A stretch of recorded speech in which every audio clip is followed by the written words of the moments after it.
Hello and welcome to Iowa Speedway, right in the heart of the Midwest for tonight's exhibition race with the NAVSCAR League. I'm your host, Jeremy Patterson. I'll be flying solo tonight for the broadcast and doing my best to keep track of all the excitement on the track for our viewers. Tonight, the boys will be racing for 100 laps on this 1 mile oval. Pace speed is 50 miles an hour. Pit road speed is 40.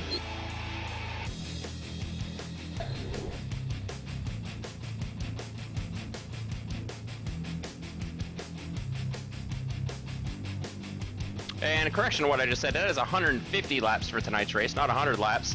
Only 1 mile track, actually slightly less than a mile.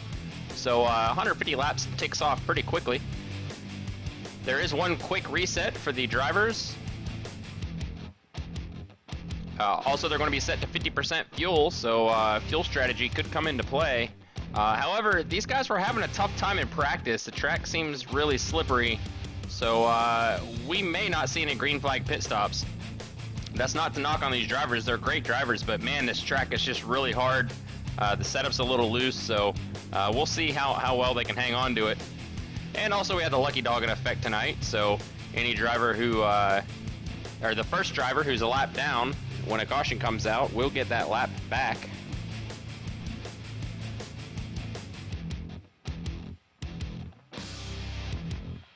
And just to show our viewers, we do have a drawing, or 3 random drawings tonight. There'll be a random drawing for $10 and 2 random drawings for $5 each.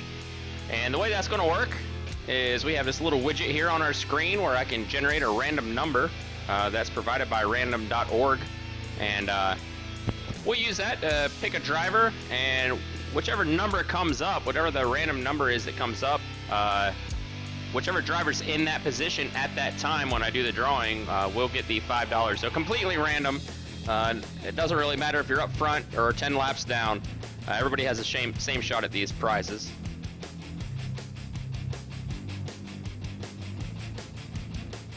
And drivers are getting their qualifying laps in now. They should be just about done.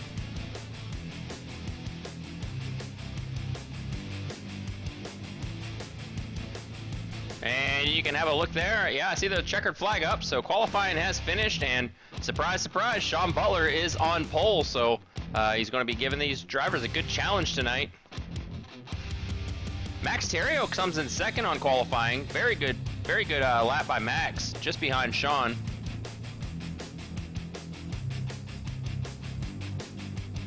Up behind those, we have Joshua Buckley, David Howard, and Mike Abbott. That rounds out your top 5.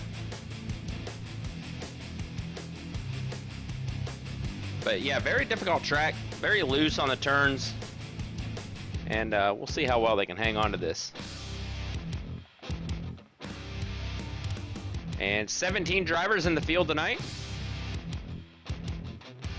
So with a 1 mile track, there's almost guaranteed to always be something going on somewhere in the field, whether it's drivers racing for position or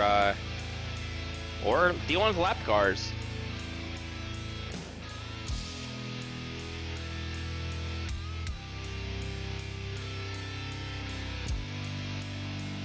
So there you see the drivers all lined up, or getting lined up. We've got a couple more to drop in there, and we'll go through the grid.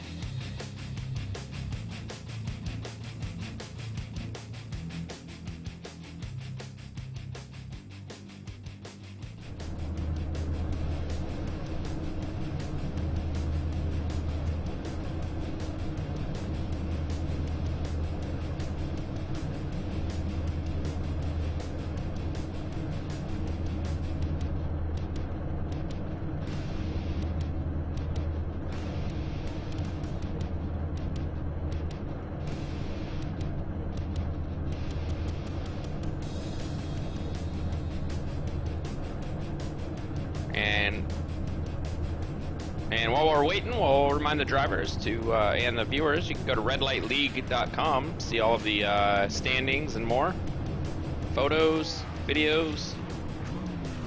Don't forget to subscribe to our YouTube channel and like us on Facebook if you want all the updates. All right, pace car's rolling off.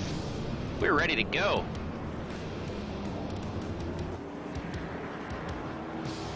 let's run through your grid. First row, you got pole sitter Sean Butler, and next in will be Max Terrio. And it looks like Sean will be starting on the outside.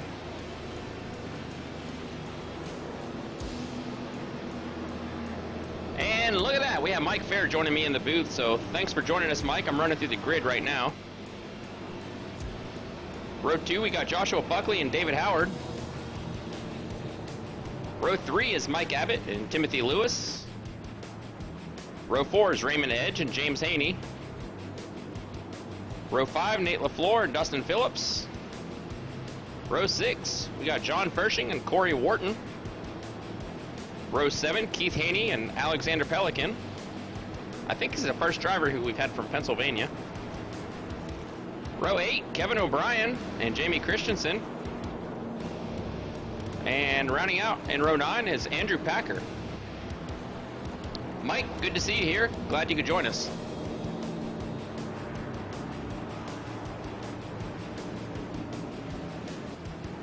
Mike, I do not have a copy. I cannot hear you.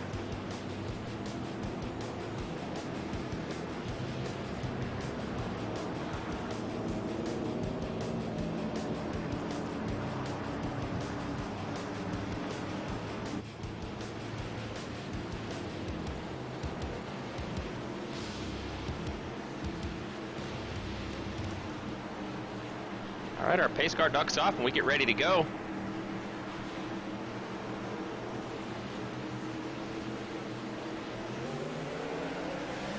Green, green, green. Oh, looks like we got somebody in the wall right off the bat.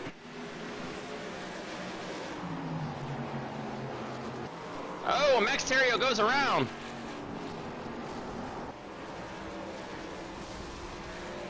Caution is out.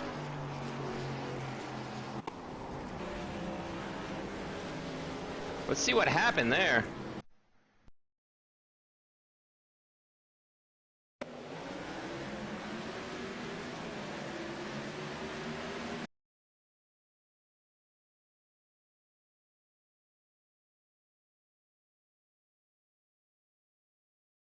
Looked like the 2 of Buckley and the 42 of Terrio. Looks like Buckley got a little bit into Terrio's rear end, and that caused him to spin around there.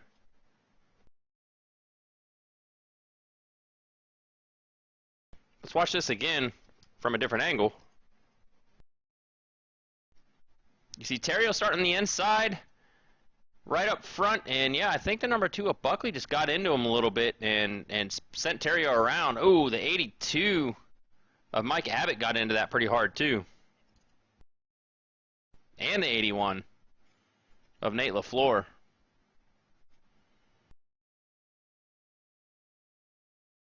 And looks like Buckley did not come out of that unscathed. They got all torn up, so pretty rough start. Let's see if we can get this thing going again.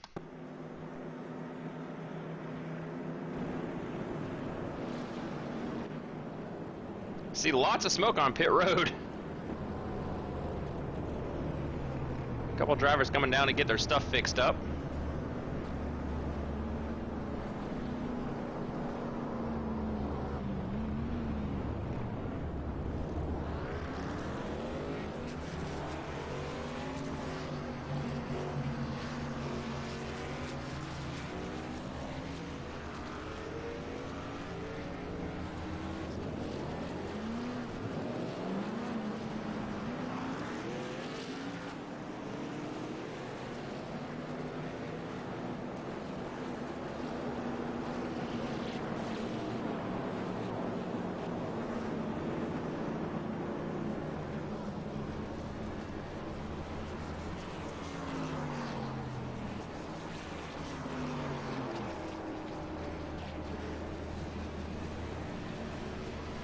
So kind of an ugly start here, but lots of racing to go. We'll be restarting, I believe, on lap 6 or 7.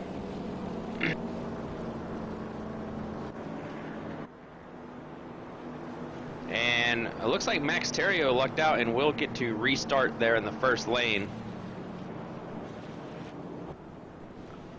Actually, I take that back. I believe Max may be a lap down.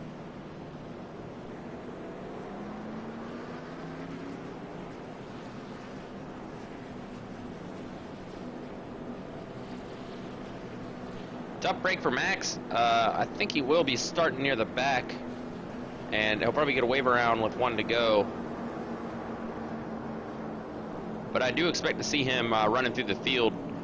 Not good for him, but it could be exciting for us seeing him try to pick off these cars and work his way back to the front. He has a very fast car tonight. Remember, he qualified second.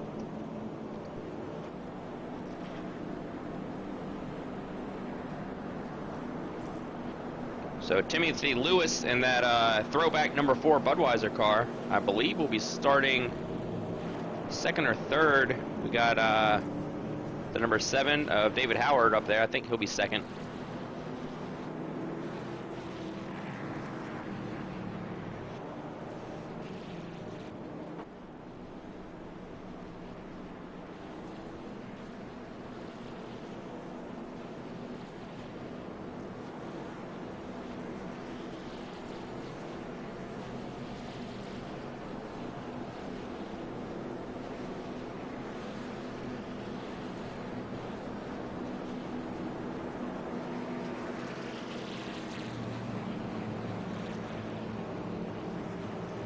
Let's try this one more time. Jeremy, you got me now?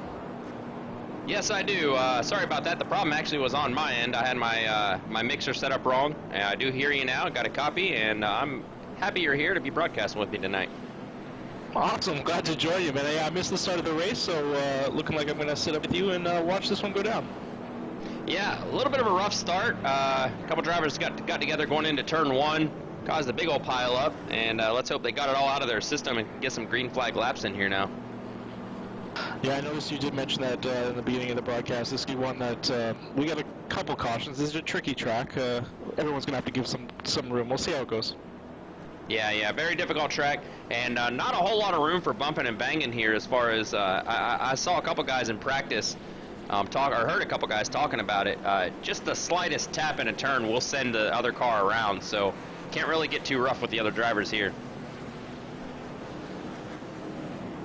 I'm sure once they get a couple, laps under their belts under green flag conditions, they'll settle in. Yeah. Once they get settled in, should be pretty good. Looked pretty tough though. I did some practice laps here a few weeks ago, and I know I was having a little bit of difficulty with it. It just takes a lot of patience coming out of those turns to keep the back end from stepping out on you.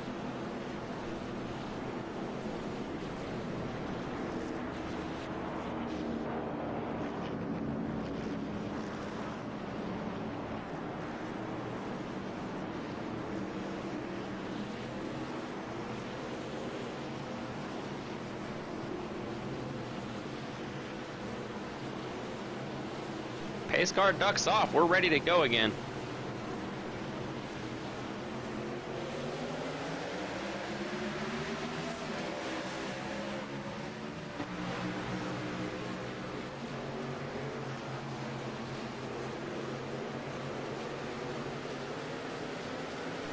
Butler gets a hell of a run on the outside. Nice start by Butler.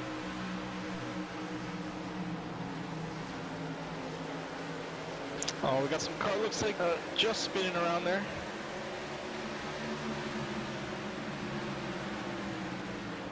Like Andrew Packard just kept it out of everyone's way, but... Yep, Andrew Packard looks like he slid down almost into pit lane. He'll be getting himself back around, hopefully before these... Okay, he's going to go down pit road. Smart move. I need to come back out on the track and take out the leaders, because here you see the leaders coming around turn 4 right now.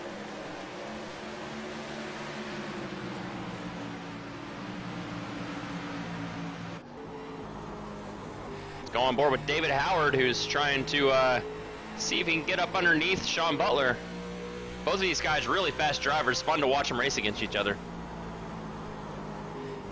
Yeah, we had a couple comments from some drivers just watching Sean run, and super impressive, super smooth. They're looking forward to watching and learning tonight. Yeah, and Sean's real good about he likes to battle just as much as the next guy, so he wants other people up there racing with him.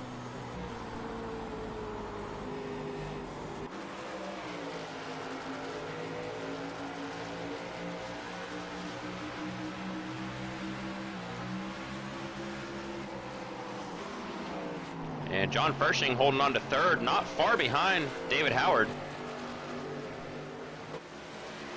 Oh, David Howard gets in the wall a little bit coming out of 2. Let's watch a replay of that.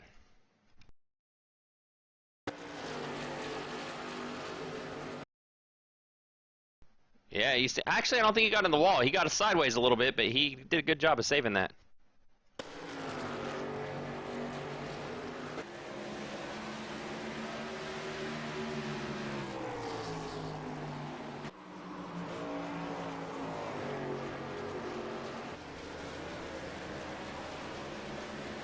And for our viewers, what's that? Go ahead. I was going to say, I think you're going to start seeing drivers getting comfortable trying to get that fast line. We got a long race here, so people are going to settle in here. Yeah, it looks like they're getting sorted out pretty well. Sean Butler's put a pretty decent gap, about a half a second gap ahead of Sean Butler. He's not running away with it, but he does have a little bit of a gap there.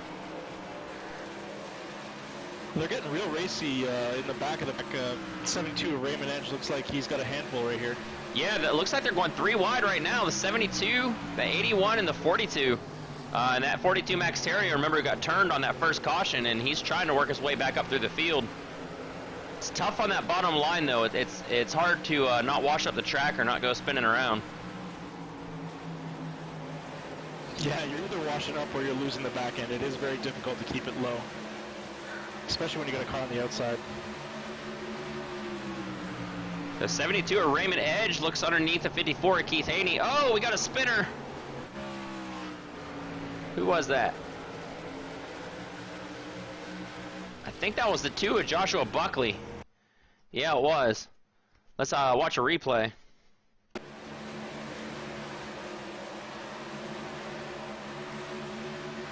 I think it was as they were going. Buckley already has the side of his car a little bit tore up. Oh, Buckley gets into the back of Max Terrier pretty hard again. Those same 2 drivers got together. I have a feeling Max is probably not too happy with Buckley right now. Yeah, it looks like Josh wasn't expecting him to check that hard. Josh likes to drive those corners pretty quick, so looks like he just didn't expect that, and it's too late. Yeah, and that's one thing you got to be careful of, especially on these tracks where there's a lot of braking going on, is, you know, make sure you really know the other guy's braking point, because it could be a lot different than yours. Yeah, for sure. Some drivers like to drive in hard. Some drivers like to back up the corner and roll the bottom. They're both, you know, they've both got their advantages, but when you get behind somebody, you really got to take it easy. Yeah, and I have difficulty with that because I'm one of those guys who likes to brake a little early. And when there's someone right on my bumper, it almost forces me to brake a little later than I like to. It makes it difficult, but yeah, so many people they'll just drive right into you. Yeah, I'm the same way. You find yourself looking at your rearview mirror a lot more when you got strong guys behind you. Yeah. It can get nerve-wracking.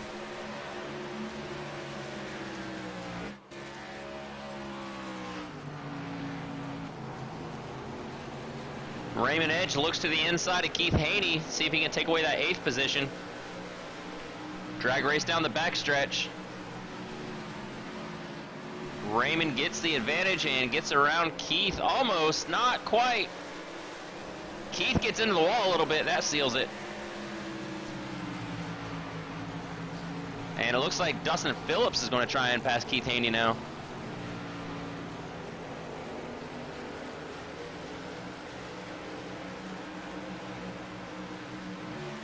A little further up, we got a battle between Timothy Lewis and Corey Wharton.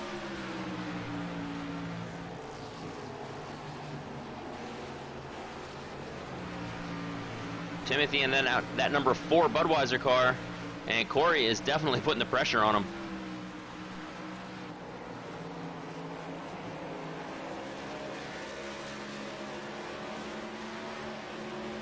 Yeah, Corey's another one of those drivers that really likes to, you know, drive hard into the corner, gain some time that way. We'll see how these two handle themselves.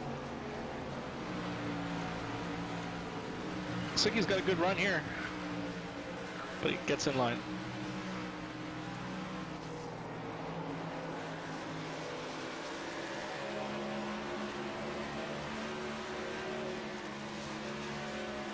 Looks like Tim just did to give him that position. Still really early in the race, lots of racing to go. Yeah, when someone's right on my bumper like that, I usually just let them go, especially knowing that a lot of people like to dive in a lot harder than I do. If you're faster than the other car, you'll end up catching up and passing them again. Yeah, if we do see some green flag laps here, we have some tire strategy. You might be trying to save some stuff for later.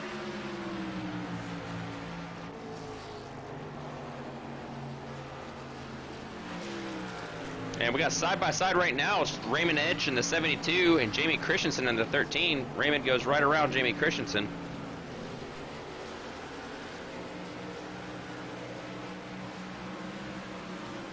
It's so hard to stay off of those walls coming out of these turns.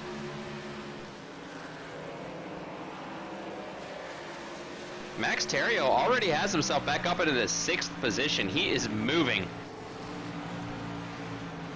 Yeah, he's definitely on a mission.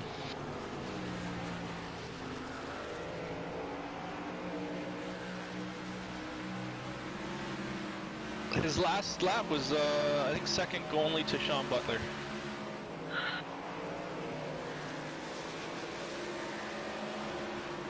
Oh, Mike Abbott gets loose. Coming out of turn 4 and goes through the grass. He holds on to it.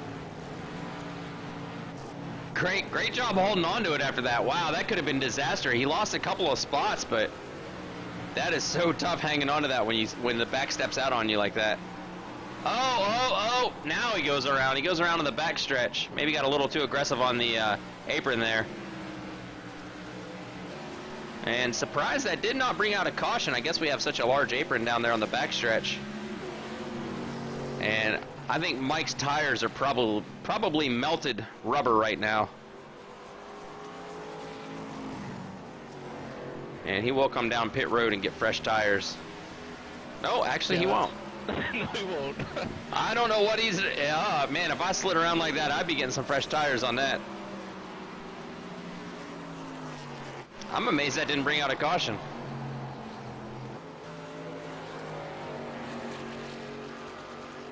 So 81 and Nate LaFleur, he's got some damage on the front of his car. And he is threatening Keith Haney for the 9th position. Haney is really flirting with that wall coming out of 4. A lot of these drivers are pretty beat up on that right side. Yeah, you got to do everything you can to carry this out of the corner, and the closer you get, the faster you go. So.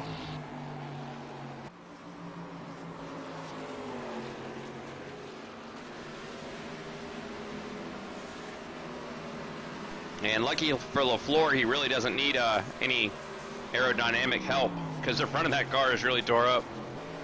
Yeah, he's definitely not aerodynamic at the moment.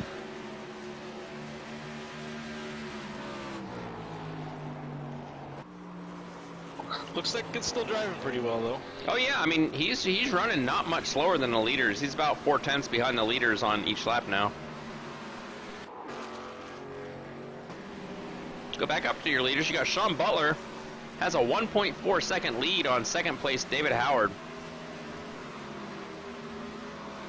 So David is definitely not out of the picture.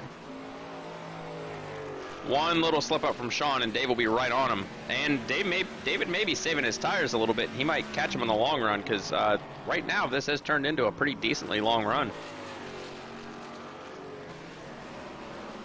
Were you running 50% fuel tonight? Yes, we are running 50% fuel, so won't be long. They're going to have to come down pit road and get more fuel. Be interesting to see what everybody does. Their choices. Oh, David Howard gets really loose coming out of turn 2.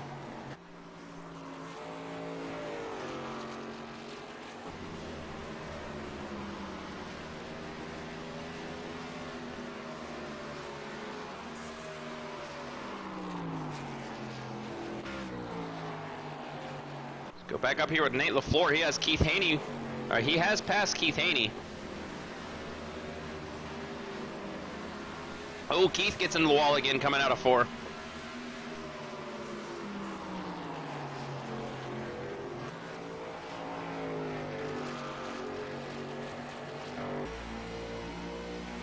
Doesn't lose a whole lot of ground off of Nate, but He is, he's really putting a lot of his paint on that wall. It'll be interesting to see if some of these, you know, preserve their quick repair for later, or if, you know, they're fixing their cars first time in.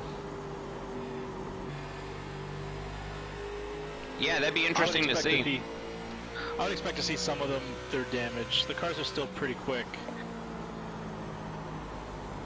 Yeah, it's a tough call, whether or not to use the quick repair. For me, it's one of those lottery things. I know if I use it, I might be a little faster, but there's probably going to be a wreck right in front of me the next lap. It's usually how it goes.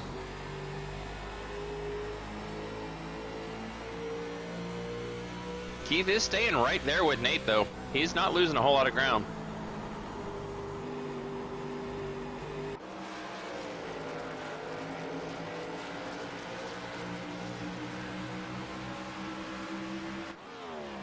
And Sean Butler is now putting a couple cars a lap down. We got 11 cars on the lead lap right now. And it looks like Dustin Phillips and Alexander Pelican have both retired from the race. Actually, Alexander, I don't believe, even started the race. Doesn't show him as finishing any laps.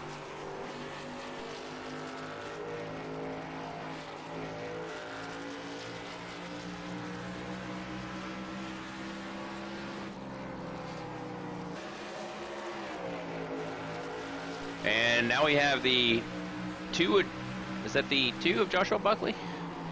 Yeah, the two of Joshua Buckley. Now he is a lap down, but he's passing cars. And he has pitted and gotten tires, so he's on fresh. Oh! 81 and LaFleur goes around on the front stretch. Almost held on to it. Caution is out. I'm sure a lot of people are happy to see that caution. Yeah. Let's go back and have a look.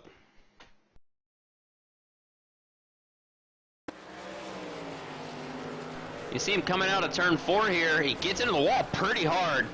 Almost collects it, and then it sort of wobbles on him and sends him right up into the wall hard, putting even more damage on the front of that car.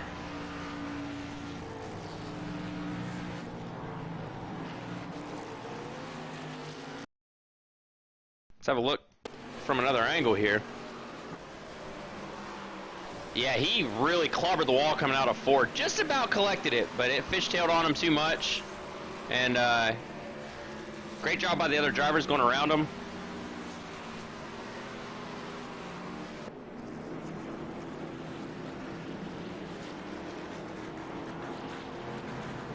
And you see Kevin O'Brien, I believe, going around the pace car there to get his lap back.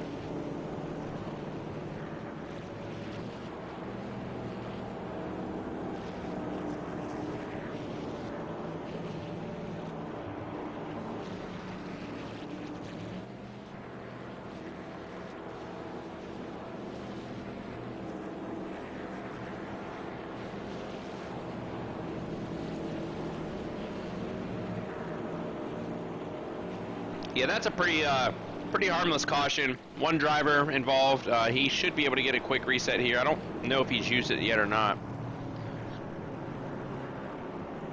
And nobody else involved, so that's always good to see. Get the field bunched back up. Get these good drivers a little more challenged with each other.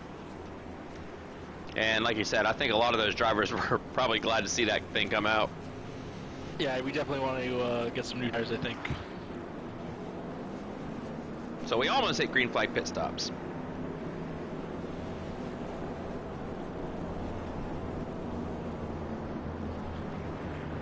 And I saw Nate LaFleur, looks like he did get a quick reset. I saw his car, you know, kind of magically fix itself. So he'll get back out there with a fresh new car, fresh new tires and fuel. So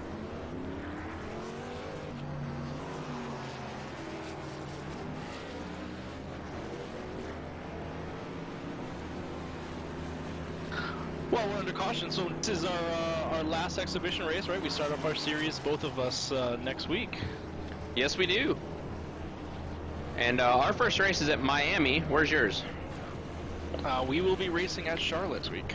All right, excellent. Two tracks that I really like. I'm glad that I'll be racing in the Charlotte one. I'd rather race at Charlotte than Miami. I'm a little more comfortable with that track. Actually, I might have lied. I think we're racing at Charlotte for our last exhibition. Let me check our schedule for next week. All right.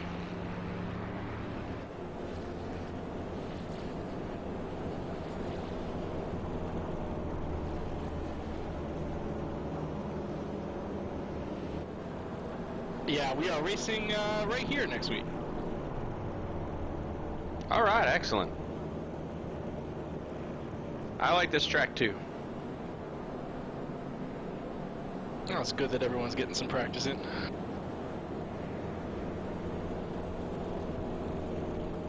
All right, well, while we're under caution, let's go ahead and do our first drawing here.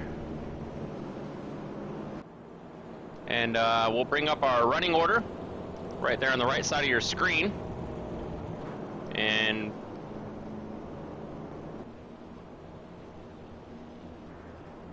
oh, should be bringing up the drawing box.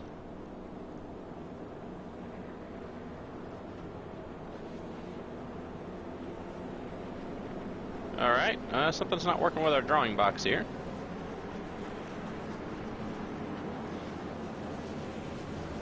We trust you. I'd rather have it up on the screen just because, you know, the drivers like to watch it and see, but for some reason it is not working.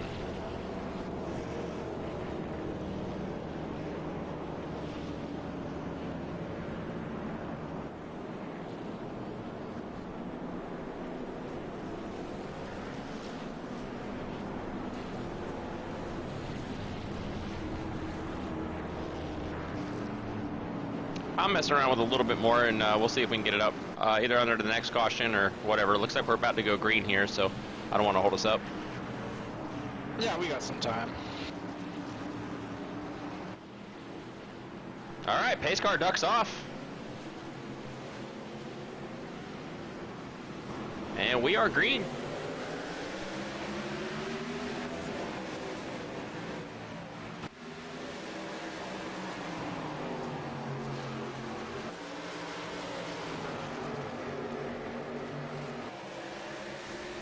Ooh, David Howard gets in the wall a little bit coming out of 2, holds on to it.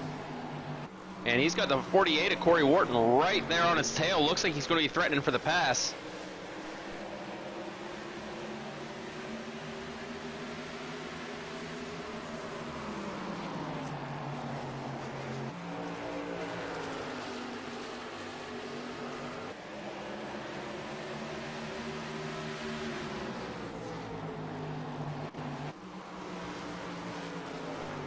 Of John Fershing looks to the inside of Corey Wharton to try and take away that 3rd position. Yeah, it looks like Corey tried to get in the gas just a little bit too early coming out of 2 there and had to back off, pulled him up. He holds on to that 3rd spot though.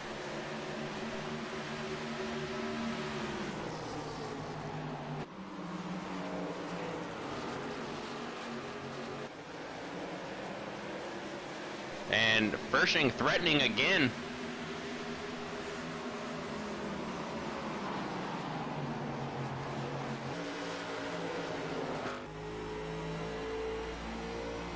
And we're on board with John Fershing right now. I think Corey's getting away from him a little bit. Oh, Corey got a little loose there. Might see a bit of a run. But there's enough of a gap that I don't think he has to worry right now. A little further back, we see Max Terrio and Keith Haney battling for the 7th position. Max gets a good run. And 81 of Nate LaFleur, he is a lap down, but he's going to be trying to get as far ahead as he can. He is in the lucky dog position right now. But he's got to be careful. Oh, the 2.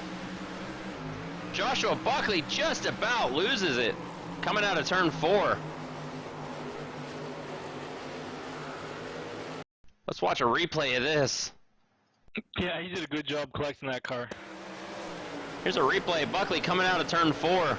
Gets really sideways. You can see his wheel juking back and forth. Great job hanging on to that. That's just about the same thing that happened to LaFleur on that last caution. Whoa, Buckley's loose for a while there. Just about the same thing that happened to LaFleur, and he just held on to it a little bit better. And Buckley is 2 laps down due to incidents earlier in the race. And go back here. We have the 13 of Jamie Christensen looking to the inside of the 54 Keith Haney. And you got Buckley right up there in the mix. And the 55 of James Haney, that's Keith Haney's father. He's right there now threatening Jamie Christensen for the 9th position.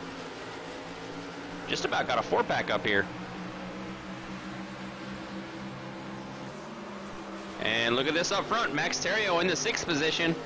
He's threatening to take the 5th position away from Timothy Lewis, and I think he does. Yeah, he pulls that off. Max is on the move. Yeah, he's definitely turning some fast laps. He was a top 2, top 3 car for sure tonight. Yeah, and you can see he started 2nd, and he got cleared down to 16th. Now he's back up. His highest position since then is right now in 5th place. So he's moving his way up.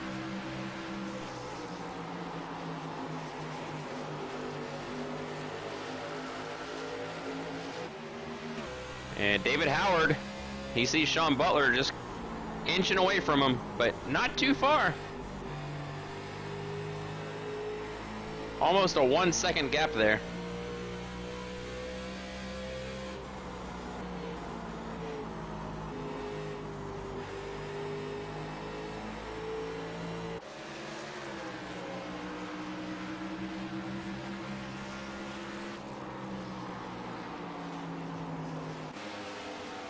And further back in the field, we have Mike Abbott in the 82.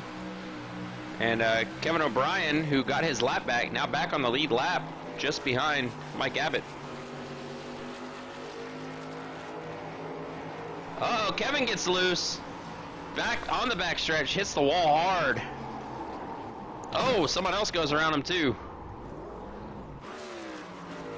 C1, follow him in. It's pretty easy to get loose here. Yeah, that was the 67 of Andrew Packer. I don't know. He may have seen Kevin. Let's watch a replay of this. I think Andrew may have seen Kevin. Might have messed him up a little bit. He saw smoke up ahead. Might have got on the brakes and sent him into the wall as well. So 2 drivers into the wall. And we stay green. So Andrew in pit lane now, getting some repairs done. Meanwhile, up front, 72 of Raymond Edge. Actually, we got a 3-way battle here, it looks like. 48 of Corey Wharton, the 72 of Raymond Edge, and the 42 of Max Terrio, all fighting hard for that 3rd position. Yeah, Max might have an opportunity here to get around both of them. Yeah, it looks like he's about to try to pick off Raymond right now. Excuse me. Ooh, wobbles a little bit coming out of 4. That loses just enough ground to stop him from passing Raymond Edge. Side by side.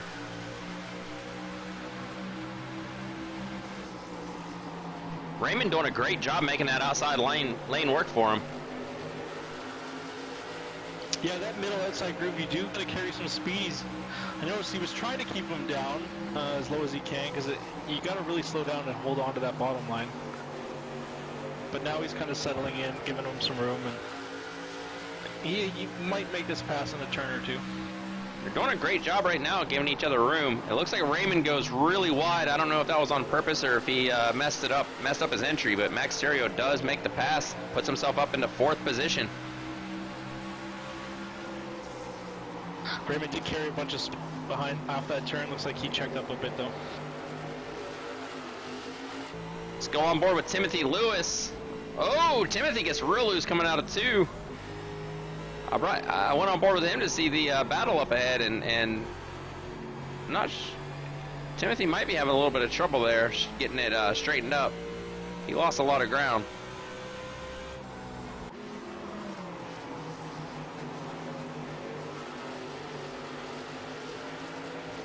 Reminds me of Jimmy Johnson spin twice this week. Yeah, I was really surprised to see Jimmy Johnson. You don't see him spin out on his own very often.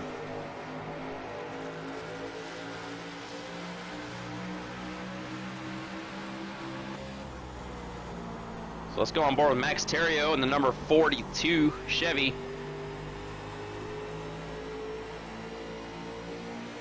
And he is now side by side with the 48 of Corey Wharton.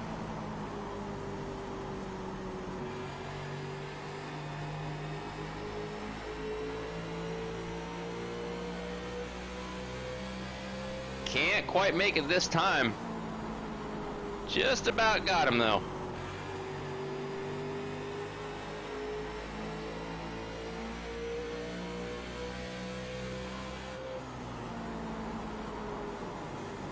And just behind Corey's that 72 of Raymond Edge.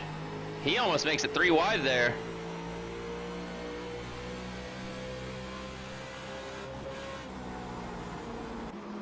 Max does complete that pass. Puts himself up into 3rd place. Whoa, Raymond Edge. Oh, Raymond and Corey get together. They hang on to it, but that allows Fershing. Oh, no. Raymond Edge goes through the... Yeah, Raymond goes through the glass, through the grass. Hangs on to it, does not bring out a caution. That allowed John Fershing and, well, the 81 and Nate LaFleur to catch up. Remember, 81 is a lap down, so he's not fighting for position here.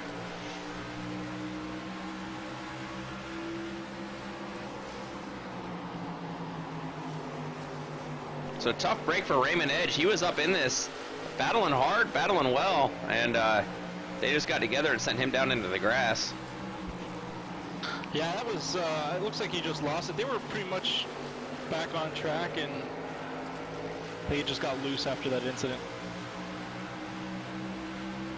But again, no caution. Yeah, I'm surprised. For a small track, usually on a small track, as soon as something happens, the caution's flying, but they're staying off of the racing line and staying green. And we'll go on board with John Fershing now, who's trying to get that 4th position off of Corey Wharton.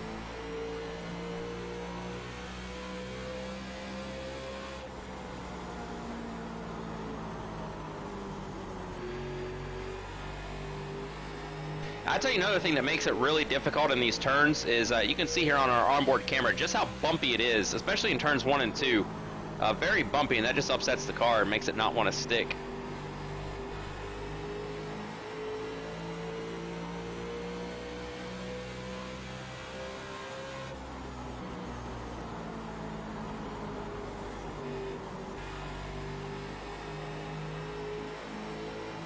And the 82 of Mike Abbott, he goes around John Fershing. They're not on the same lap though.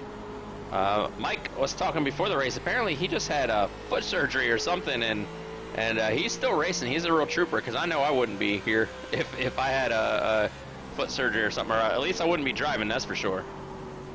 Ooh, see the 48 of Corey Wharton get a little loose.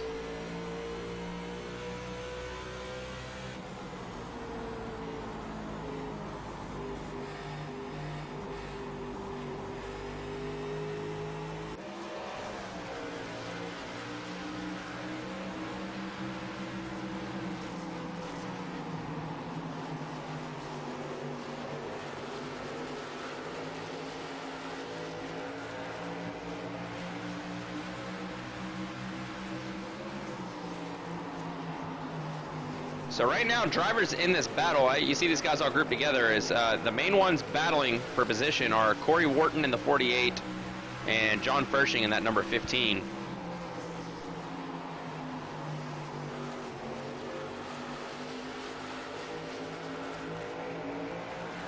And, oh, 82 of Mike Abbott. He loses control coming out of 2 and hits the wall hard. Once again, no caution. I guess that really wide berm on the backstretch really helps.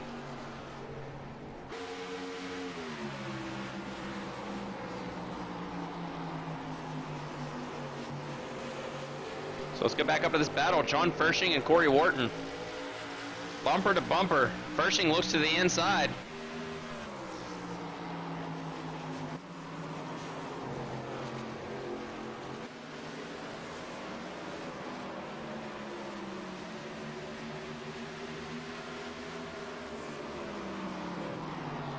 And let's check in with our leader, Sean Butler. He has now a 4-second gap, 4.5-second gap ahead of David Howard.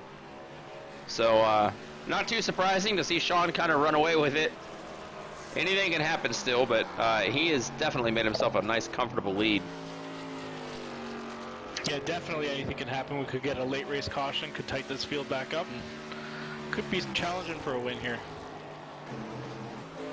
Back up here, we got John Fershing, looks to the inside of Corey Wharton. They are now side by side again. Oh, Fershing tucks in behind Corey, but Corey's got a lot of work to do to hold him off.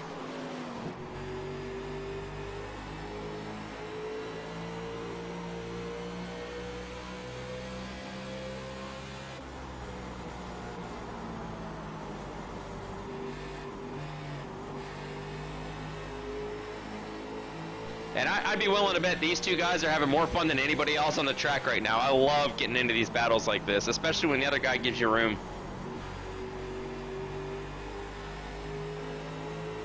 Whoa, they almost get together. That was close.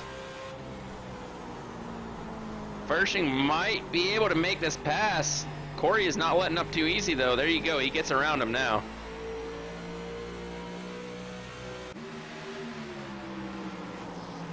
So nice, good clean pass, good racing on both drivers' parts. And Luca's coming up into the mix. Timothy Lewis in the 6th position in that number 4 Chevy, right behind these guys. Timothy's liking what he's seeing because the more they battle, the closer he gets. And look at this, Timothy Lewis looks to the inside of the 48, Corey Wharton. Oh, Timothy goes up the track a little bit. They almost get together, but they don't. Nothing wrong with a little door banging every little while. Yeah, if they can hang on to it, and looks like they did. Oh, Corey got Oh! 81 of LaFleur got into Lewis a little bit there. That almost... pretty chain reaction deal. That almost got really hairy. Yeah, 2 lapped cars up into this mix. We got the 2 of Joshua Buckley and the 81 of Nate LaFleur. And these guys are racing hard. They're not giving these lead lap guys. They're not just rolling over and letting them go. But they are being respectful, though.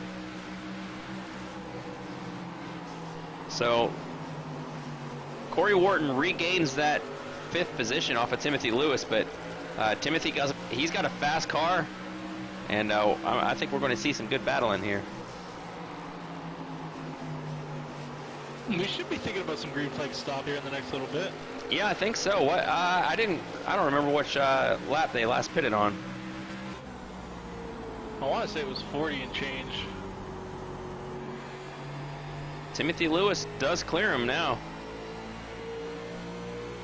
Yeah, it looks like most people lap 41, 42.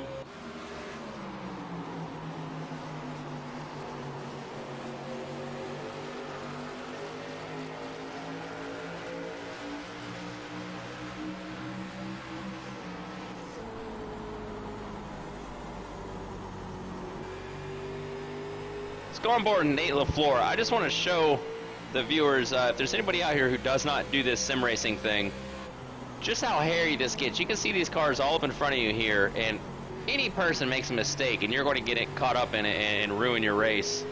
And you can see just all the action straight ahead of them. Oh, LaFleur gets hit a little bit.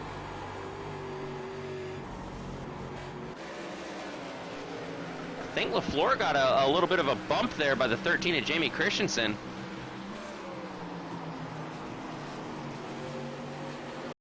Let's watch a replay. You see coming into turn 3, yeah, Christensen kind of hit LaFleur a little bit. LaFleur does an outstanding job of saving that car, though. And that might have been Christensen saying, hey, I'm a lead lap car, I'm here.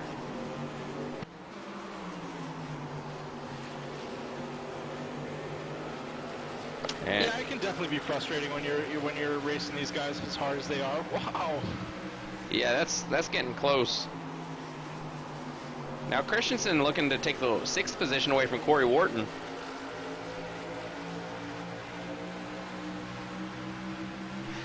and now I'll say this also, it's a little bit different when the car is a lap down because he's slow versus he's a lap down because of an incident earlier on. Usually if he's a lap down because he's slow, I'll admit I don't have a whole lot of patience either.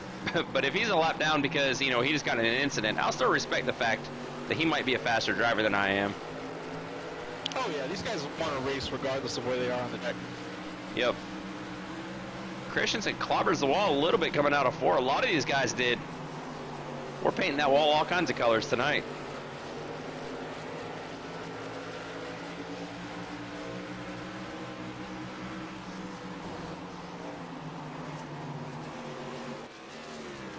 And David Howard Jr. is in pit road.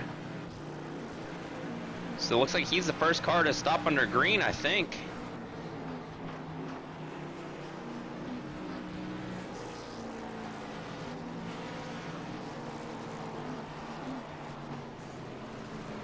And we got a few more coming down pit road.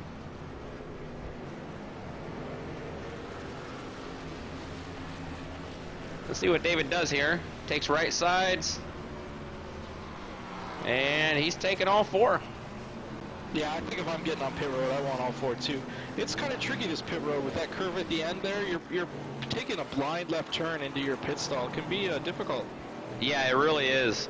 And the unfortunate thing is, these guys are going to have a, you know, their pit stalls, their pit stall location is based on their qualifying order.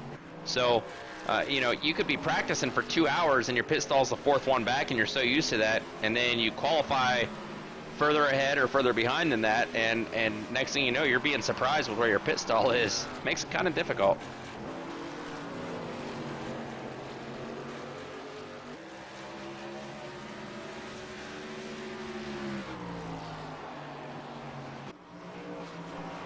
And I just want to look here. You see David Howard just came out of the pits. Raymond Edge has not pitted yet. He's in that 72 Chevy. And you can see just how much faster David is on those new tires. Yeah, he's at least a second a lap most there.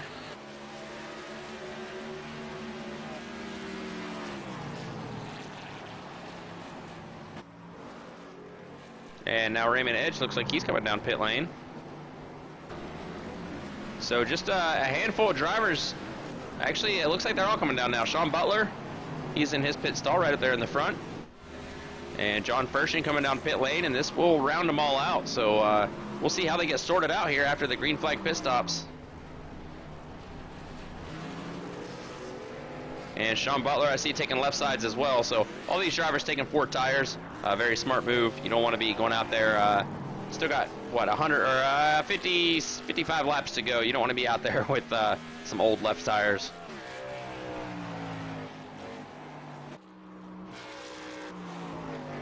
And Sean Butler comes out with, still has about a 5-second gap on David Howard, so pretty similar pit stops on those 2 drivers.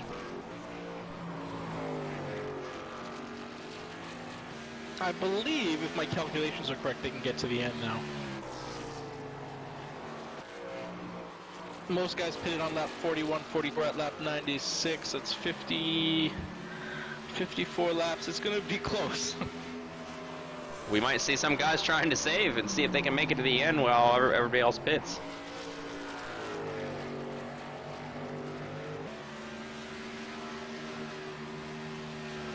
Now, it was like the Coca-Cola 600 race last night. Ended up being a fuel mileage race. Very difficult for the drivers and for the crew chiefs. Yeah, we definitely saw a couple take last night. I know Junior tried to get to the end. He did, no problem. But yeah, fuel mileage can definitely win a race for you. Now, I went to the Coca-Cola 600. I've gone to a few of them, but I went to one a few years ago. And on the final lap, Dale Earnhardt Jr. was in the lead, coming around the backstretch. I was sitting on the backstretch, and of course everybody, not everybody, but most everybody's flipping out, all excited that he's about to win. And I don't know if you remember this one, but he comes around turns 4 and runs out of gas right there at the end. He gets passed by 6 or 7 cars. Yeah, it definitely doesn't work out all the time, but you know, he's got his win this year, so they're trying to roll the dice. You know, points don't really matter anymore. You can do some different things when it comes to strategy. That's right, yep. Yeah, once you get a win under your belt, points don't really matter much. What do you think of the Cola 600 with the new rule package and the engines and stuff? I don't know. I think there needs to be a major overhaul with all their aero stuff. I hate to see the clean air winning the race every time. Yeah, I definitely heard some drivers talk about the lack of horsepower and how it promotes, you know, hugging the bottom, and it really, you can't jump out and pass when you're on the, you know, you're full throttle almost all the time. So those 2 mile tracks, those 1.5 mile tracks, when you're barely off the throttle, it doesn't really promote any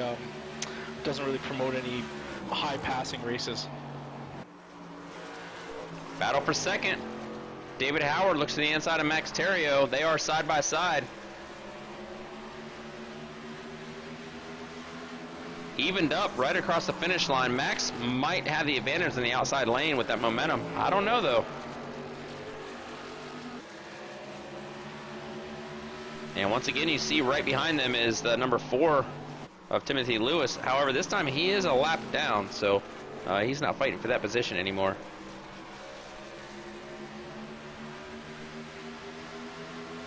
Swapping back and forth, fun to watch these drivers. And a little further back, we got a battle with Corey Wharton and John Pershing for the 4th position. And we saw these drivers battling before a green flag pit stop, so good to see they came out of the pits pretty much tied up with each other again and get to keep battling. Lots of fun.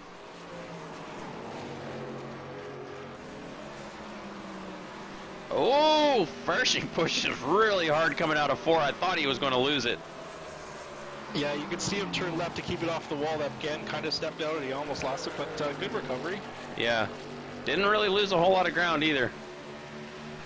Nope. A lot of times I find that the driver who dials it back to about 95%. Oh, Pershing clobbers the wall coming out of 4. Yeah, he didn't dial it there. Yeah, he did not dial it back there. A lot of times the driver who dials it back, and that might be what Corey Wharton's doing right now. I haven't seen Corey Wharton really getting loose or hitting the wall very much. He's just driving good, steady laps, and he's letting Pershing sort of boggle himself up behind him, and just watching him get further and further behind in that rear view mirror. Yeah, I definitely like to back up the corner. I like to roll the corner a little bit, and it's kind of it's hard to explain, but when you back up the corner and you get that high corner speed, it really, you know, can up your lap times. Diving in and getting hard on the brakes, and it makes your car uncomfortable, makes you uncomfortable, but everyone races differently, so. Corey's definitely be real consistent here these last couple laps.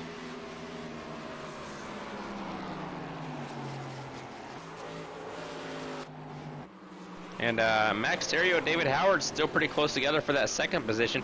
Max just, oh, David Howard almost gets into the wall.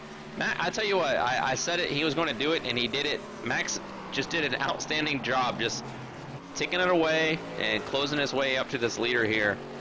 He is 7 seconds behind Sean Butler, but if a caution comes out, Max has a good shot at this race. Yeah, it's crazy to think, you know, lap 3, he's a lap down, gets his lap back on the caution, and he's just past the field.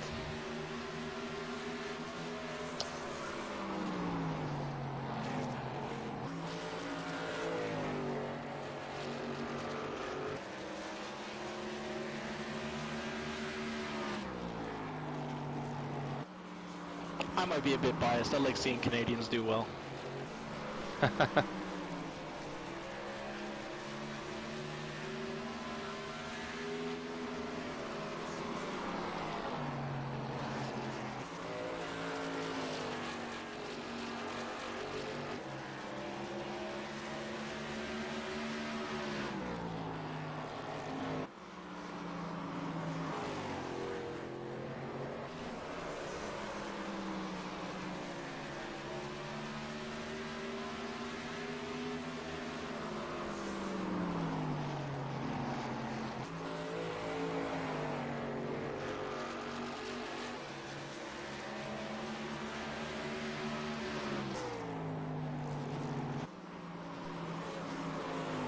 All right, folks, it looks like I figured out my problem with the drawing, the random drawing, so I do have that up on the screen now.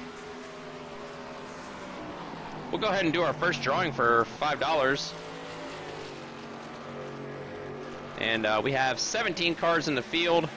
Actually, right now we only have 12 cars running, so I'm going to do a random number. Actually, I'll do all 17 because all those guys showed up. So I'll do a random number, 1 through 17, and whoever's in that position at the time of the number showing up will get $5. Alright, so I type in 17. When I hit generate, it's going to generate a number, and whoever's in that position will get $5. And that is 7th position, Raymond Edge. So congratulations to Raymond for winning $5 for the random drawing. We'll do another random drawing here shortly for another $5. And then we'll do our $10 drawing at the end of the race.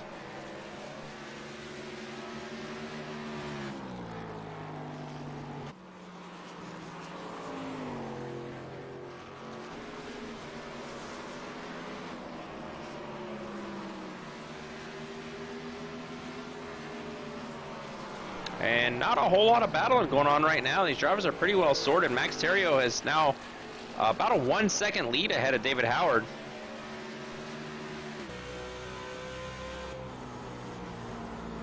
Oh, we have a yellow. We do have a caution.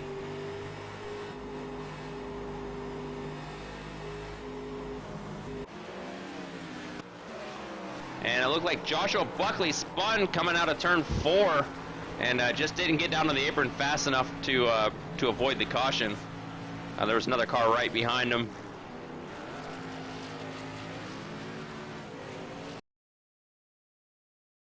And let's watch an instant replay here.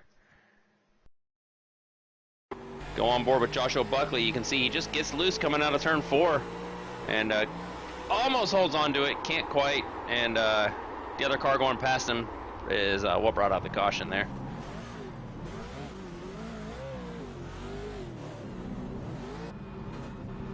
Well, we got the leaders coming into the road. Then might as well take the opportunity to get at least a couple tires here. We'll see what goes on.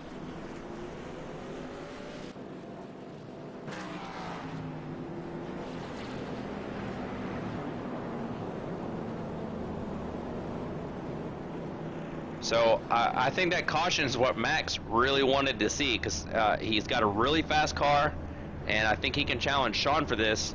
And remember that you got David Howard Jr. in that 3rd position, and he's really fast as well. So I think the key here is for Max and David to not be fighting each other for that 2nd position.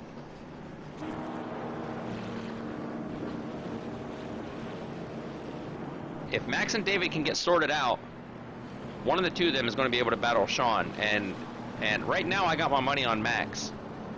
David has had several shots at Sean and just barely can't do it. He's a great driver. He's a fast driver, but I want to see Max get up there and battle him and see if he can make something happen.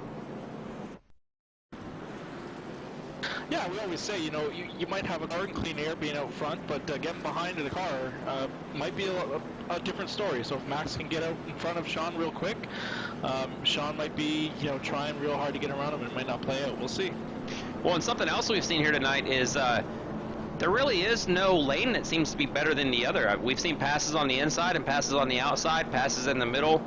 I mean, you know, you don't really have much of an advantage starting on either lane. Sometimes at some tracks, you know, oh, if I start on the outside lane, I got this, or if I start on the inside lane, he's not getting past me. But here at Iowa, it's kind of, I'd have a tough time if I was Sean picking which lane I want to start on right now. Yeah, I agree. We've definitely seen Max make moves on both lanes, high, low, mid. So, you know, Max could probably make anything work here. I think the biggest thing he's got to do is just not let Sean get a jump and not let get out in front of him. If he can stay beside him, if he can keep him with him and fight him, then we might make something happen. But if Sean gets out and is able to run his preferred line, then I think he's going to drive away. And when we go green, we'll only have about 30 laps to go.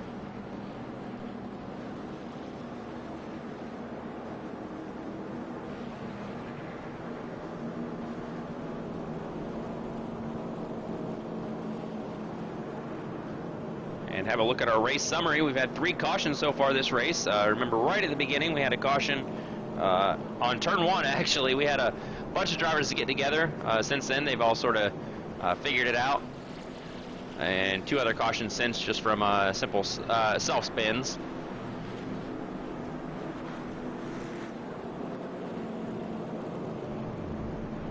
I think this restart though has a little bit of potential to be crazier than the early ones. You know, we're almost within 30 laps here. People are going to be pushing hard for some spots, so it could get interesting.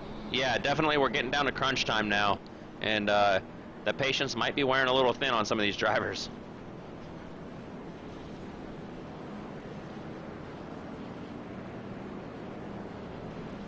So several drivers waiting for their wave around, and it looks like they just now get it.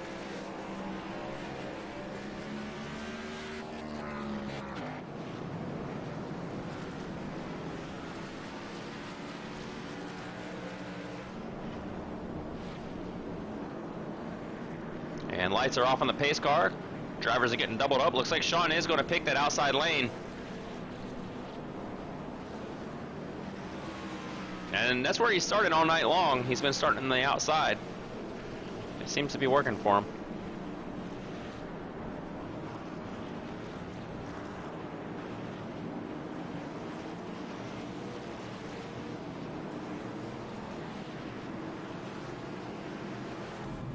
And I'm going to go on board with Max Terrio during this restart. Looking to the right here, there's the leader, Sean Butler, getting ready to go on green. And they're off. And they remain side by side. Max got a good jump there. Not quite enough though. Once Sean gets out there, it's hard to catch him. Yeah, Max isn't going to want to drift up and take anybody out, so he's being really conservative. Oh, he almost did there with Corey Wharton. They did get together. Oh, they're getting together again. Oh. Now they're going around. Big ol' pile up. Caution is out. That collected almost everybody. Max and Corey got together a couple of times and just never really collected it.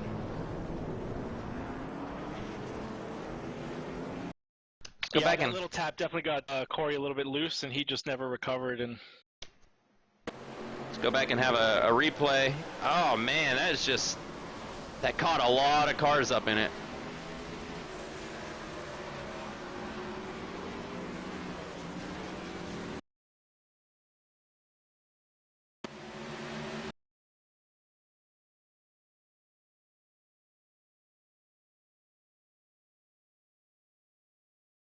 Here you see the 42 and the 48 get together a little bit, almost straighten it out.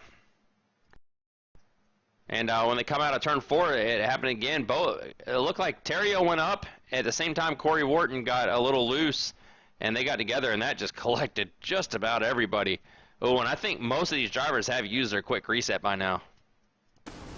yeah, this could be the end of a couple races here.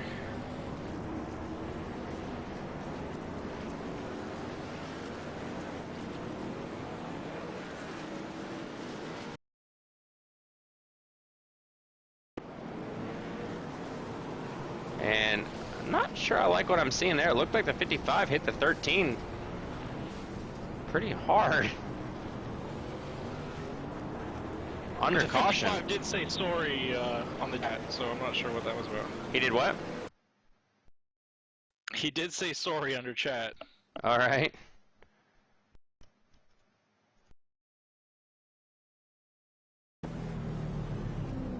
Just want to go on board and see what happened here. If he said sorry, hopefully, yeah, I see him. Yeah, he said sorry on the chat. He must have just messed something up and almost looked like he wasn't paying attention, texting or something. That is not good. I feel bad for JB. He's always the one that gets taken out in that kind of situation. I don't know what happened there. He did say sorry right away on his text. He had to have been looking at something else, not paying attention or something, because he went right up the track and right into him.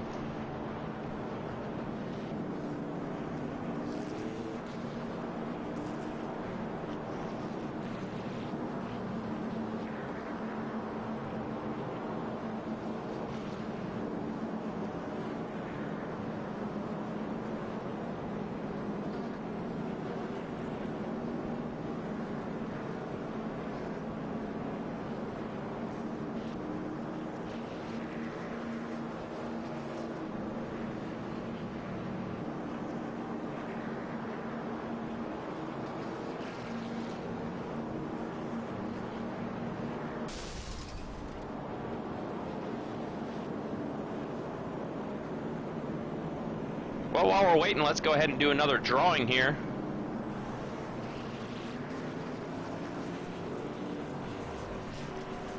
You see a running order up there on the screen. Wait for everybody to get past the start-finish line. And I'll generate another random number. Remember last time the number came out to 7.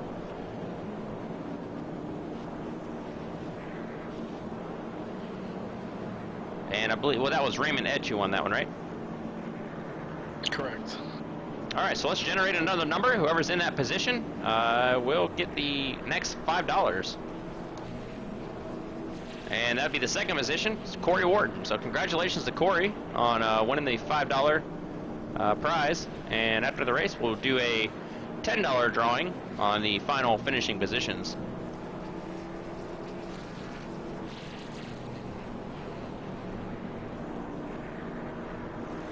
So I just want to say, you know, once again, thanks for these exhibition races up, man. I think a lot of people had a lot of fun. It gave some guys the opportunity to race with some different people, and having these leagues get together and seeing everybody race each other the way they do, I'm excited to see what comes out of the next 2 seasons. Yeah, absolutely.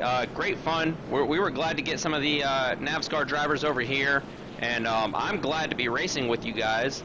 And I know a couple of our drivers have joined you guys as well, so really good. It kind of beefs up fields for both leagues, and it gets us all. You know, we have kind of the same mindset in both leagues, so it's kind of like you get 2 for 1 there. Yeah, for sure.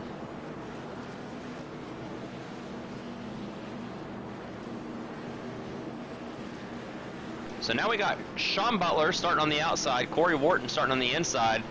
Corey is the third person to try to give Sean a good challenge here. Let's see what he can do.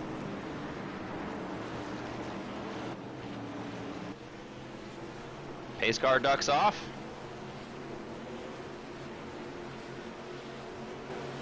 Green flag.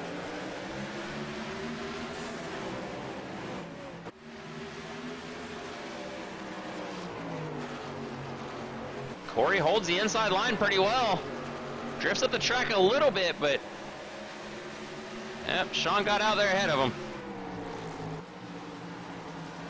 A little further back, we got side by side with Jamie Christensen and the 7 of David Howard.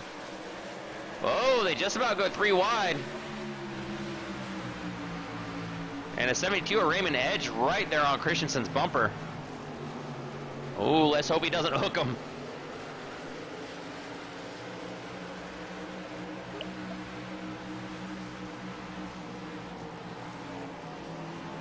Yeah, you can see Max Terrio, I think he does brake a lot earlier than the other drivers. And as a result, you saw just how fast Jamie Christensen caught up to him. So, you know, he just needs to be mindful when another driver's behind him, and the other drivers need to be mindful when they're behind him. You know, not to run over the guy who's doing that. Because when you slow down on the entry a little bit sooner, you do get a much faster exit as well. It's just your fastest points of the track are different than the guy who brakes late.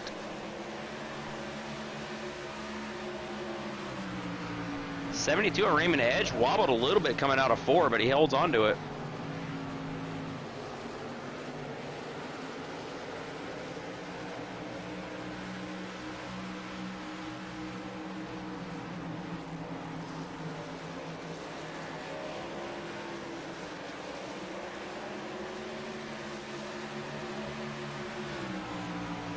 And 42 of Max Terrio and the number 7 of David Howard. Max almost looked to the inside like he was going to pass David, but backed off. Oh, David gets loose coming out of 2. That's going to give Max the advantage he needs, maybe, to get underneath him. And Christensen moves up on the outside to avoid hitting Max, but Max is now underneath David Howard Jr.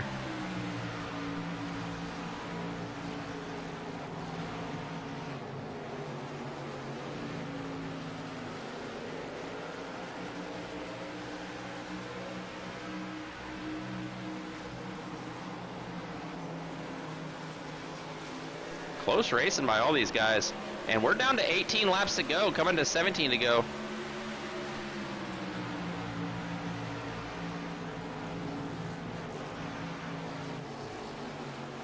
It is crunch time now. Yeah, it's definitely coming down to it. I think Max is going to probably look to make a move here real soon. And I'm thinking the battle is here for second place.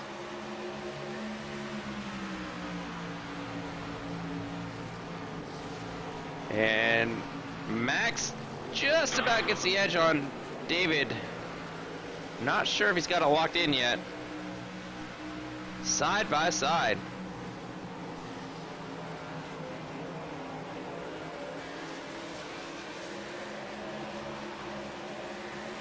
Yeah, David's definitely getting some good runs off the exits of those corners. You know, one of the hard things to do when you're broadcasting is to not sound biased, but right now it's easy to not sound biased because I like both of these drivers so much, I want them both to get up there and win.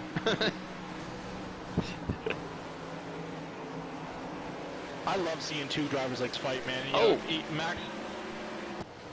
Caution is out. What happened there?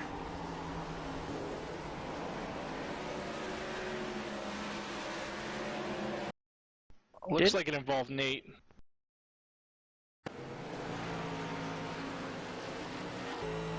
Someone spun in front of Nate. I see, yeah, you see him going down the...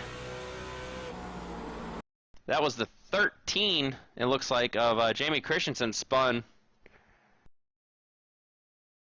Let's have a look from a different angle here.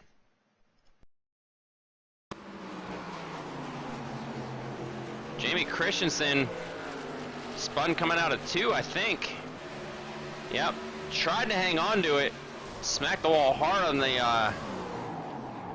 oh yeah, smacked the wall hard going down the backstretch and just got clipped hard by the 81. Yeah, it looked like that car didn't really lose any speed bouncing off the wall and then just kind of turned right there on him.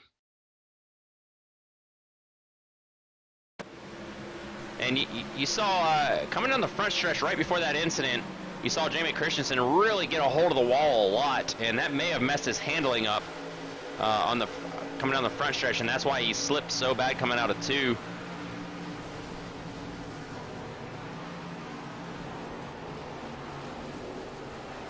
So unfortunate for LaFleur. The way Christensen just kind of came up the track, LaFleur stayed high, and the last minute realized, uh-oh, he's coming all the way across, tried to go low, and just barely clipped him. Yeah, there's not much he could have done.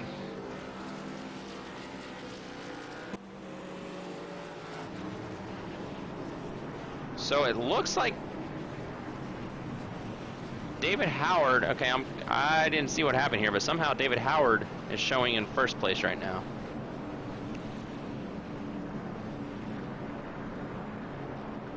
Looks like Sean pit and David stayed out. Ah, Sean pitted, and I'm guessing everybody else pitted as well.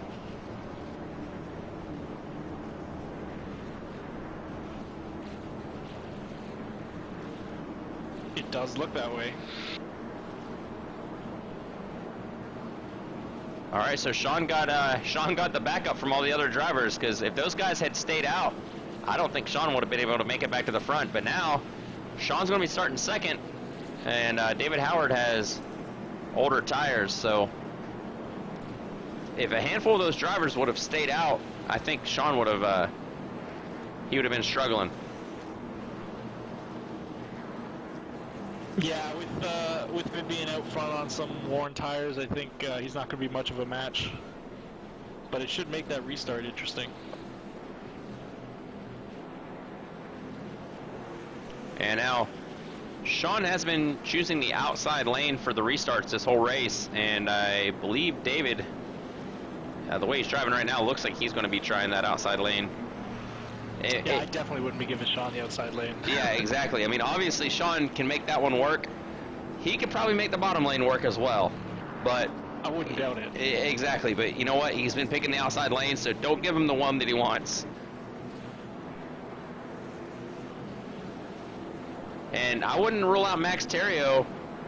He's in third right now, right behind Sean, and he has new tires, so he may be able to make something happen as well. Corey Wharton's right there with him as well. I think we're going to see a pretty good hard fight here to the finish. Especially if David can hold off Sean just long enough to get these other guys battling with him as well. We might see a good, what, 8-lap, 7-lap shootout here. Actually, more 9 or 10.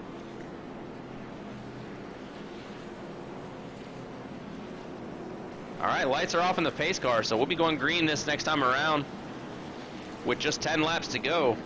So next flag will just about end the race unless we get a caution immediately after the start.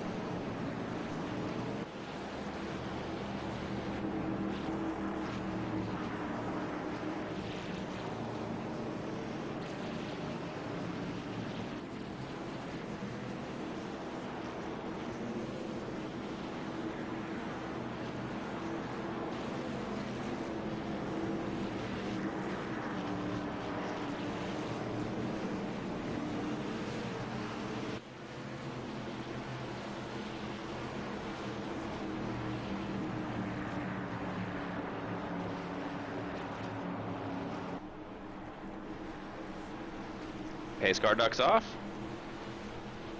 They are tightened up.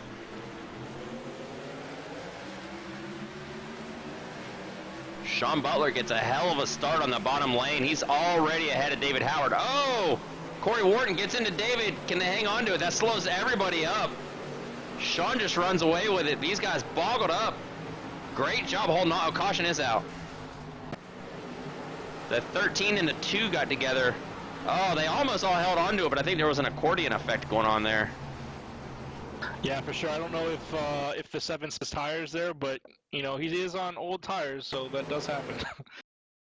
You see the 15 of Fershing get into the 42 of Terrio, and the 13 and 2 are side by side. It kind of looks like the 13 washed up the track a little bit and hit the 2 of Joshua Buckley, sent both of them around and brought out the caution. And this was early enough that I think we will have a shootout to the end. A couple of laps anyway.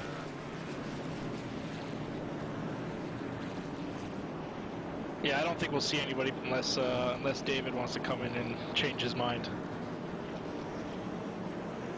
Yeah, that's the thing. David's kind of stuck now. I mean, no one else is going to pit. So if he pits, he's going to end up clear in the back.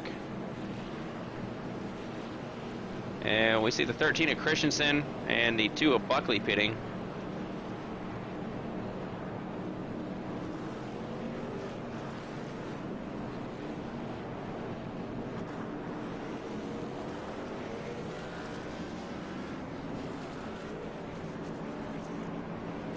Couple cars getting wave arounds. So now Corey will be starting next to Butler.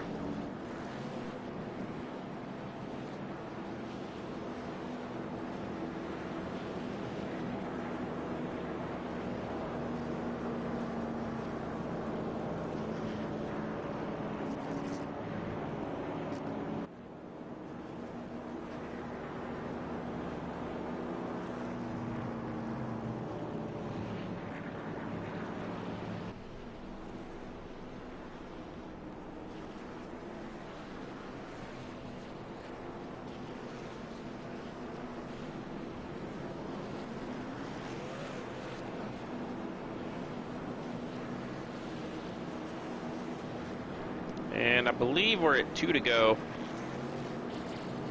I think we'll see the lights go off on the pace car next time he crosses the start-finish line.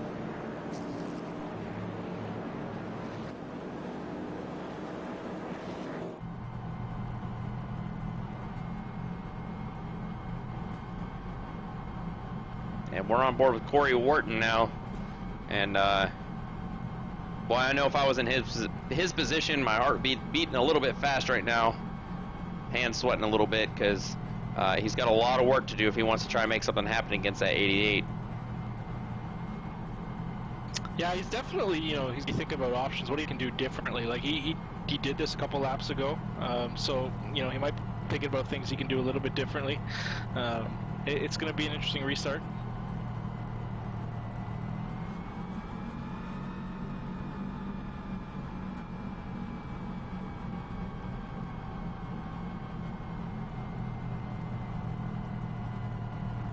And lights are still on the pace car, so I guess we're going to be 4 to go, or 3 to go when we go green, so it'll be a green-white checkered.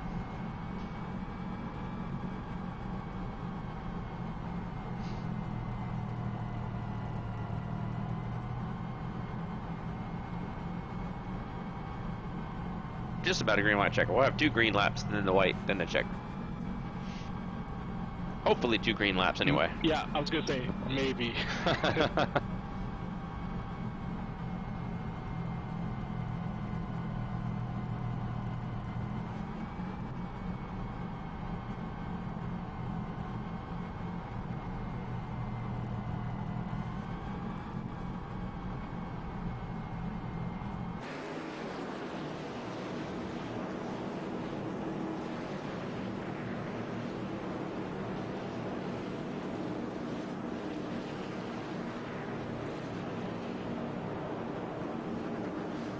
All right, it's about go time.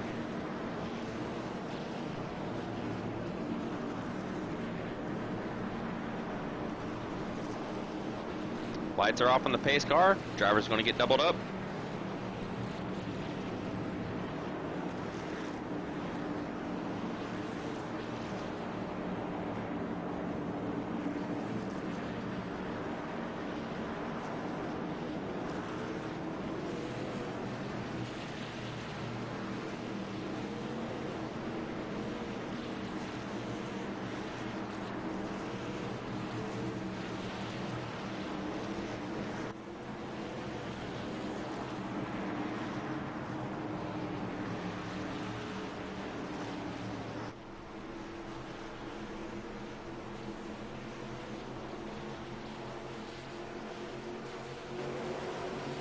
Green, green, green. Oh, David Howard makes a move to the inside early on, very aggressive. And he does get around. Wow, that was an aggressive move, but it did pay off. He got around the 48 of Corey Wharton. But he doesn't have him cleared yet. Now he's about to go 3 wide on the middle with Corey looking to the inside.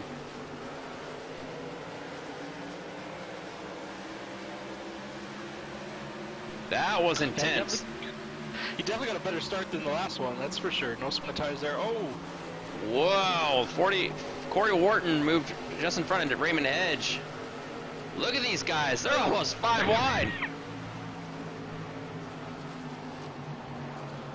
This is getting hairy. We got 2 to go, we're coming to the white flag. Next flag will end the race.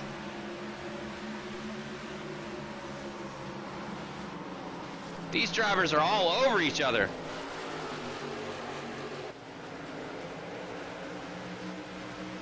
And Sean Butler just pulls away from them all, but from this whole pack.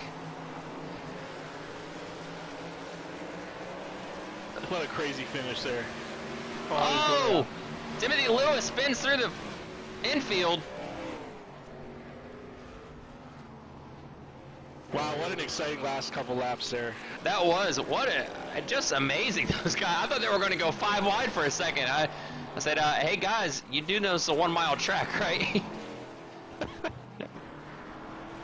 Wow, that was pretty wild. I wonder what Sean's thinking, looking at his mirror and seeing a line up of 5 cars. I don't know. I'd be wishing I was back there in it, because that's always a lot of fun.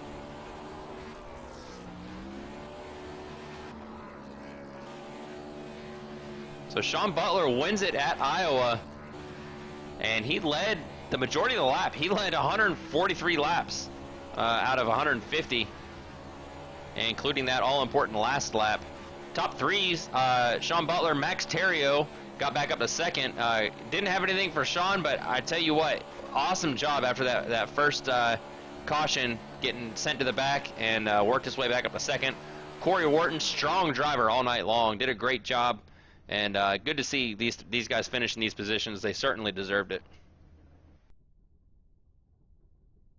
Yeah, definitely an exciting end for your preseason here. Crazy stuff. Very, very entertaining. Yeah, I'm really excited for the actual season now. Lots of new drivers. Should have bigger fields, and they're all getting used to racing around each other. So that'll be great.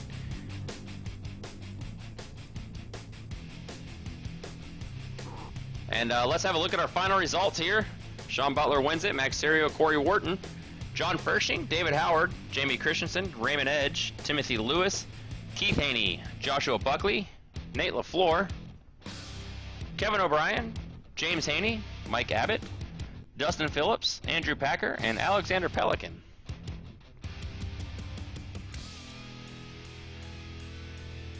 All right, so let's get Sean down here and have a chat with him. Sean Butler, you ran away with it again. Tell us about your race. All first of all, happy Memorial Day to everyone out there watching, all my fellow veterans and their families. Race was great, man. Early on, I was being real cautious because practice it kept wanting to get away from me out of 4. So once I learned my throttle points and everything, I was able to just pretty much drive away from everybody. And there at the end, little short track tempers going on. I'm not sure exactly what was going on behind me. I know the 48 and 7 got together, which sucks for David. He was second, third best out there, and good job on Max coming on second. Yeah, it looked pretty wild back there behind you. I didn't know if you were watching that in your mirror or not, but we were getting a little excited. They just about went 5 wide there for a second. Yeah, I could see him just fanning out everywhere. I'm like, oh gosh. All right, well, excellent job. You qualified pole and led the majority of the laps. You led 143 out of 150 laps.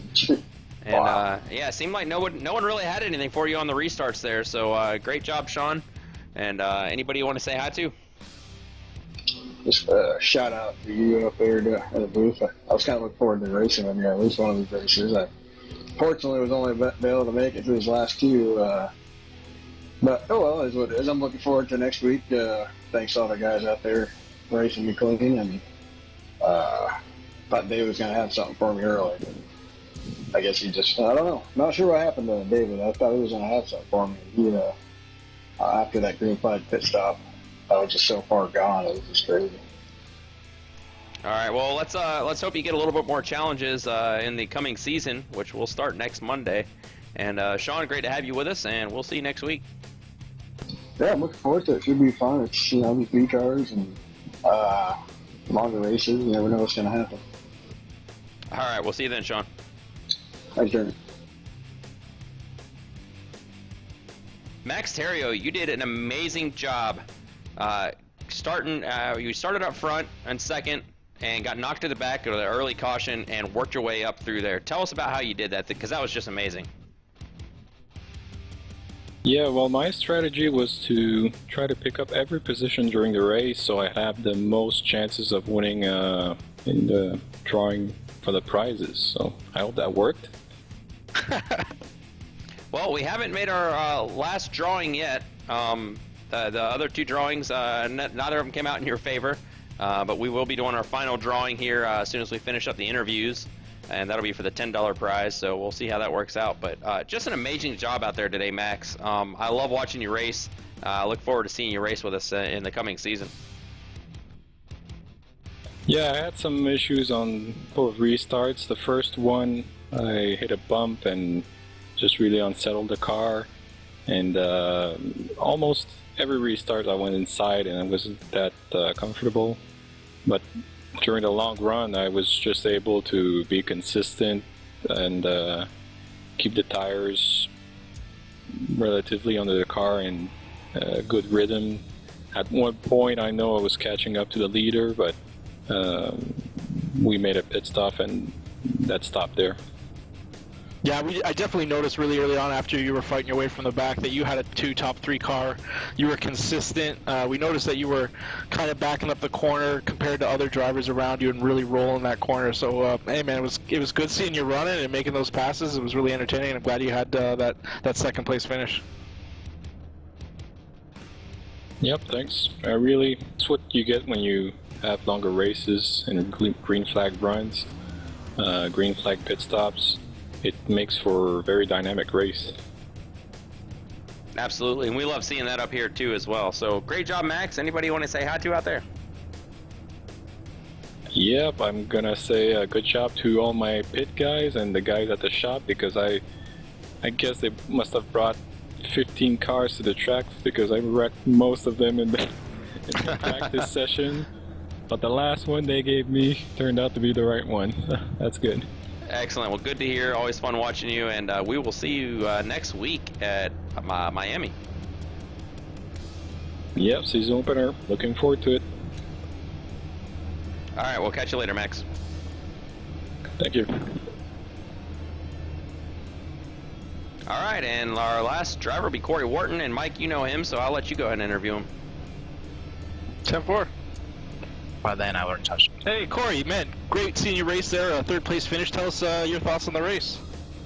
Well, that was insanity at its finest, and insanity at its cleanest, too. At least for the guys up front, about the top 5.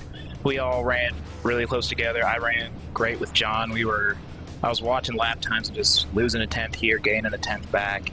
I had very little for Maxim and Sean, which congratulations to him and that number 88 U.S. Armed Forces car.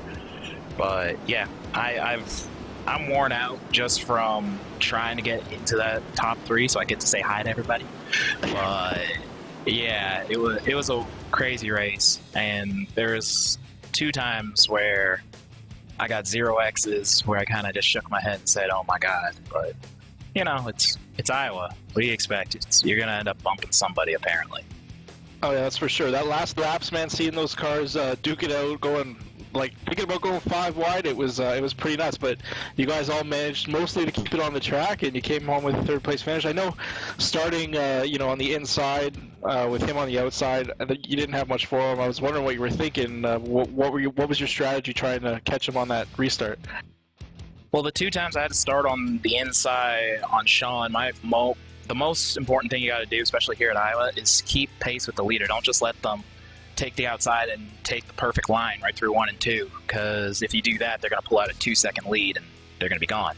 So the first time, I tried to stay right with Sean and just try to race him down to turn 3 and 4. That way, then I knew if I stayed pace with him, with how fast he was, I could let him go into 3 and just pull up into 2nd, and then think about battling him for the lead if I had any pace for him. But on that last restart, and I started on the inside, it was pretty much same plan, but I knew that 7 was a little bit irritated, which, by the way, again, I got to apologize to David. When he took no tires and we had the restart prior to the last restart, I ended up just barely touching his back bumper, and I lifted him immediately out of the gas. I was like, I'm not turning this guy. I hope he can save it. And, it only pitched maybe 7 degrees sideways, but he caught it, and we just went forward from there. But that's the main thing. Whenever you're on the inside and you have the leader on the outside, you got to get the same restart as him. You got to make sure you're right there door to door with him going into turn 1. You don't just roll over and play dead and let him take it all. So that was my main thought process, is stay with Sean and then work it out afterwards. Awesome, man. Well, thanks for coming out real quick. Is there anybody you want to say hey to? Yeah, I got to give a big shout out to sponsor Reese Tow Power. They have probably the greatest tow hooks out there. Draw Tight is another sponsor of mine. I got to give a major shout out to High Rev Motorsports. We've actually gone through a little bit of an adjustment. Calvin made more than enough money with all his wins last year to start up his own team. So we had to welcome in Dustin, and we also picked up another sponsor, Doritos, which if you haven't picked up a bag, they're currently 2 for $8 at your local gas station. And yeah, I just got to say major thank you to Red Light Racing. It's absolutely a blast racing with you guys. There's so many guys in here that are so fast, but it forces, guys like me, like here at Iowa, I usually do pretty well. It forces pretty well to become amazing, because if you're not amazing, you're not going to do good. Awesome. Well, thanks again, man. Yeah, thanks for the kind words. Thanks for the kind words, Corey. And I do believe you will be running with us in the coming season, right? Yeah, 10-4. I'll be starting up, signing off the Reese Tow Power Camaro for the first race of the season, which, forgive me, I do not know where it is. I just usually get in the car and turn left. That's what they tell me to do. That will be Miami. Okay, then I'll see you guys at Miami. And yeah, hopefully we can put on a similar show. Maybe Sean won't get to run away with it at the end and watch all the craziness happen from behind him. Instead, maybe he gets to be a part of it. But yeah, I'm looking forward to racing with you guys every Monday night right here on RLL network. All right, excellent. Well, thanks for showing up and racing, and we will see you next week, Corey. 10-4. Thank you very much. All right, so yeah, that was quite an amazing finish. I was glad to see that. Pretty crazy stuff.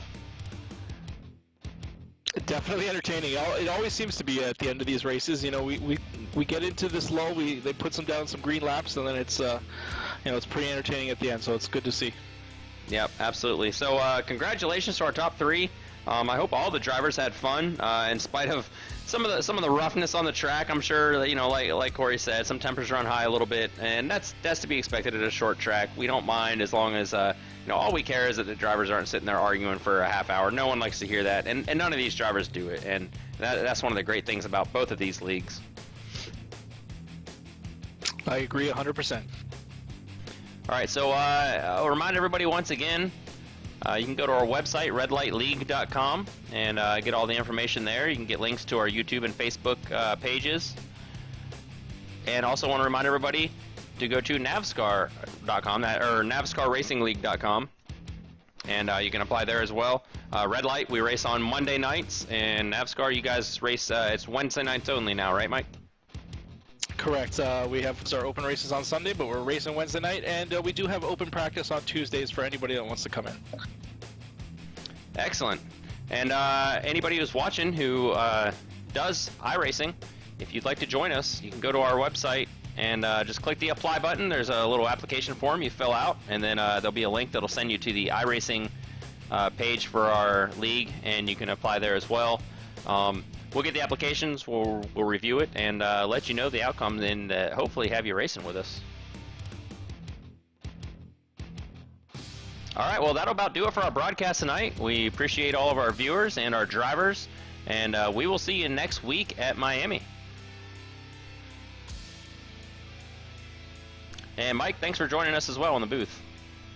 Hey, anytime.